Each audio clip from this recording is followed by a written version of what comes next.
இந்த உலகிலுள்ள அனைத்து பொருட்களையும் புவி ஈர்ப்பு விசை கீழே இழுக்கும். ஆனால் விளக்கின் சுடரை மட்டும் எந்த ஒரு ஈர்ப்பு சக்தியாலும் கட்டுப்படுத்த முடியாது. அதன் சுடர் எப்போதும் மேல் நோக்கியே எரியும். இதுவே அதன் சுதந்திரம்.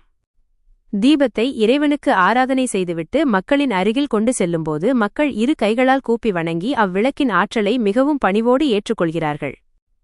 தீபத்தின் தனித்துவமான தன்மையைப் போன்று அறிவையும் அன்பையும் ஒருவருக்கொருவர் பகிர்ந்து உண்மையான சுதந்திரத்தை உணருங்கள். ஒரு மனிதன் உண்மையான அறிவையும் அன்பையும் எப்போது பெறுகிறானோ அப்போதேதான் முழுமையான சுதந்திரத்தை அடைகிறான். பக்தி என்பது இறைவனிடம் நாம் அடிமையாக இருப்பதை குறிப்பதல்ல. மாறாக அன்பின் மூலமும் அறிவின் மூலமும் நாம் அடையும் மிக உயரிய சுதந்திரமே பக்தியாகும். அன்பும் அறிவும் இருந்தாலே ஒவ்வொரு மனிதனும் வீடும் நாடும் உண்மையான சுதந்திரத்தை பெறும். இதனால் மட்டுமே தனி மனித அறிவும் மேம்படும். தீப ஒளியைப் போன்று தங்களிடம் உள்ள அறிவையும் அன்பையும் பிறருக்கு வழங்கும் வற்றாத சக்தி கொண்ட மனிதராக வாழ்வோம். ஓம் நம சிவாய.